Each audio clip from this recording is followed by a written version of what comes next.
Hello everyone, welcome to my channel. आजची आपली recipe आहे पनीर ठेचा आणि त्यासाठी लागणारे साहित्य ज्यामध्ये आहे शेंगदाणे, लसूण, कोथिंबीर, मिरची, लिंब आणि पनीर. मिरची खूप तिखट आहे म्हणून मी एकच घेतलेली आहे. जर तुम्ही तिखट खात असाल तर तुम्ही तुमच्या आवडीप्रमाणे घेऊ शकता. चला तर मग सुरू करूया. पॅन गरम झालेला आहे. आता ह्यामध्ये मी हे शेंगदाणे भाजून घेत आहे. गॅस आपल्याला मंद आचेवर ठेवायचा आहे आणि हे शेंगदाणे भाजायला किमान 10 मिनटं तरी लागतात. तर गॅस हा मंद आचेवर ठेवून शेंगदाणे भाजून घ्या. आता ह्यामध्ये मी घालत आहे लसूण आणि मिरची. हे देखील आपल्याला भाजून घ्यायचे आहेत.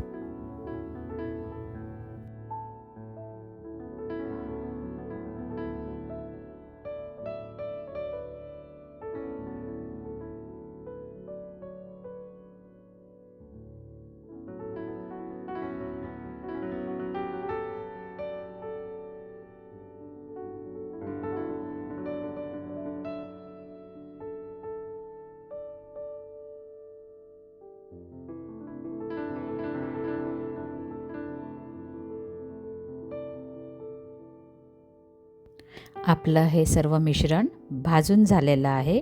आता आपण एका डिशमध्ये हे काढून घेऊया.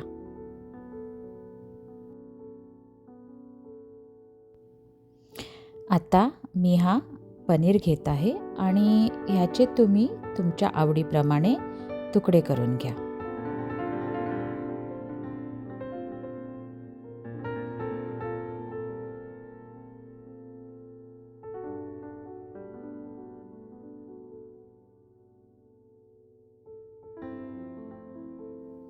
मी ह्या पनीरचे थोडे मोठे तुकडे करत आहे कारण मसाला त्याला चांगला लागायला हवा. तुम्हाला हवं असेल तर तुम्ही तुमच्या आवडीप्रमाणे त्याचे तुकडे करून घ्या.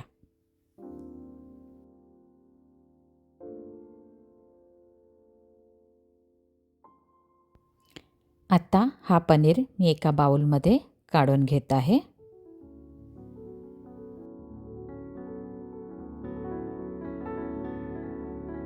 शेंगदाणे सेपरेट करून त्याची सालं काढून घ्या. आता आपल्याला हे सर्व मिक्सरमधून वाटून घ्यायचं आहे. पण मिक्सरमध्ये ह्याची बारीक पेस्ट नाही करायची कारण आपल्याला हा ठेचा बनवायचा आहे तर तो थोडा जाडसर वाटून घ्यायचा आहे.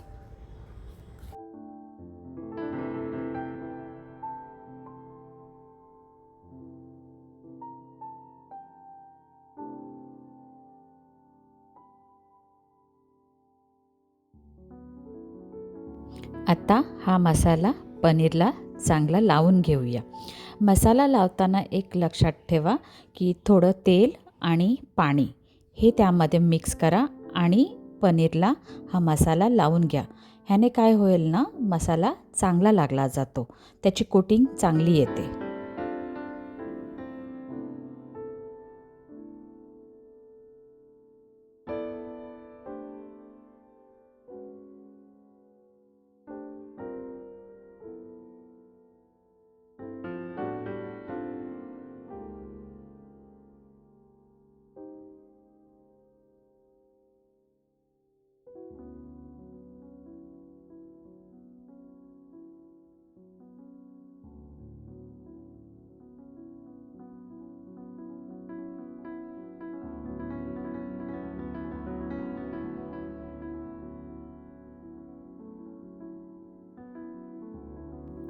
पनीरला मसाला लावून झालेला आहे. आता हा पनीर आपल्याला मध्यम आचेवर फ्राय करून घ्यायचा आहे. मी पॅनमध्ये थोडा बटर आणि थोडं ऑलिव्ह ऑइल घेतलेलं आहे. गॅस मध्यम आचेवर ठेवा.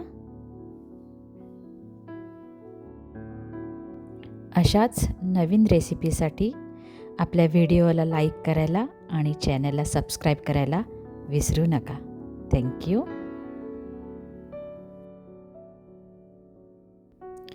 आता हा पनीर आपल्याला मध्यम आचेवर फ्राय करून घ्यायचा आहे. फ्राय करताना लक्षात ठेवा, हा आपल्याला जास्त फ्राय करायचा नाही, नाहीतर काय होईल ना, पनीर आपला करपून जाईल आणि मसालासुद्धा कडवट लागेल.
पनीरची एक साईड तळून झालेली आहे. अशाच प्रकारे आपल्याला सर्व पनीर तळून घ्यायचं आहे.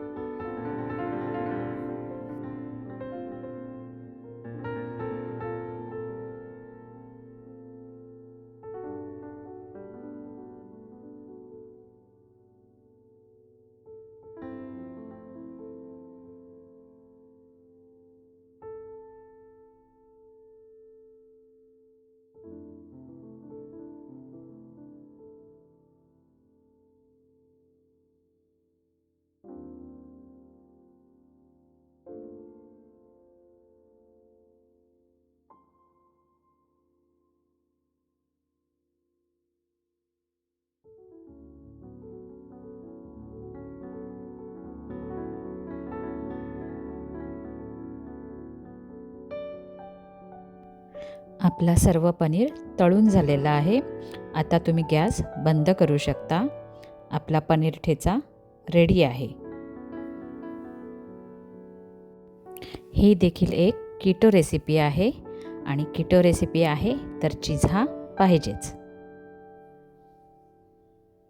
हा पनीर ठेचा तुम्ही आता चटणीसोबत खाऊ शकता.